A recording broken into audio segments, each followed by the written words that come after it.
Bienvenue sur le mercredi avec Sonia Kens. Alors, comment allez-vous? J'espère que vous allez bien. Aujourd'hui, on va parler du rejet.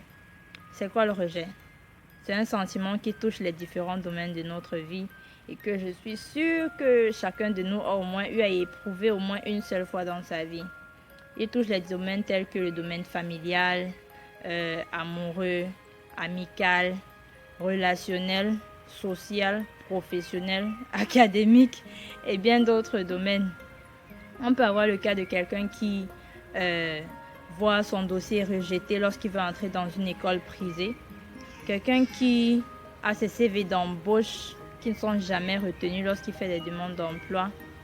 Quelqu'un qui se prend toujours des râteaux lorsqu'il fait des avances à des femmes. Quelqu'un qui a des parents qui s'occupe plus de ses petits frères que lui. Quelqu'un qui aimerait entrer dans des cercles de personnes ou d'amis et se retrouve rejeté, peut-être à cause juste de la beauté de la personne ou bien du rang social et bien d'autres choses. Toutes ces choses-là créent en nous ce qu'on peut appeler des blessures émotionnelles. Mais ce qu'il y a à savoir ici, c'est que ce n'est pas le rejet en lui-même qui est le problème, mais c'est l'attitude que l'on a face au rejet qui importe. J'aimerais d'abord qu'on note ici là que, en ce qui concerne le rejet, c'est au cas par cas. Donc, l'attitude que l'on a face au rejet dépend du rejet en lui-même. Mais néanmoins, qu'est-ce qu'on sait du rejet? Le rejet, c'est quelque chose dont on a besoin. Donc, ce qui est rejeté, ce sont des choses qui ne sont pas utiles.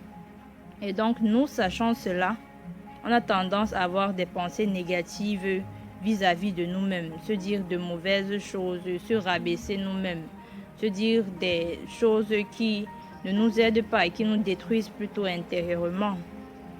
Et donc, j'aimerais qu'on sache ici là que ce qu'on doit se dire lorsqu'on fait face à un rejet doit être tel qu'à ne jamais diminuer l'être merveilleux qui nous a été donné d'être.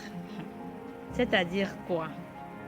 De ne jamais simplifier la nature divine qui est en nous. Parce que connaissant notre identité, connaissant qui nous sommes, on ne se traitera pas d'une manière à être abattu par un rejet. Un rejet, c'est pas la fin du monde. C'est pas la fin du monde. On peut s'en relever. Mais néanmoins, lorsque la blessure du rejet est déjà installée, j'aurais 3 conseils pour nous. Le premier est que il faut connaître le rejet, connaître qu'on a été blessé. Deuxième, d'admettre qu'on a été blessé afin d'aller de l'avant, de mieux s'en libérer. Et en 3, de savoir bien gérer ses pensées négatives face au rejet. Car vous avez de la valeur. You're worth it. For knowing the true and real values of life is worth the battle. Bisous, bye.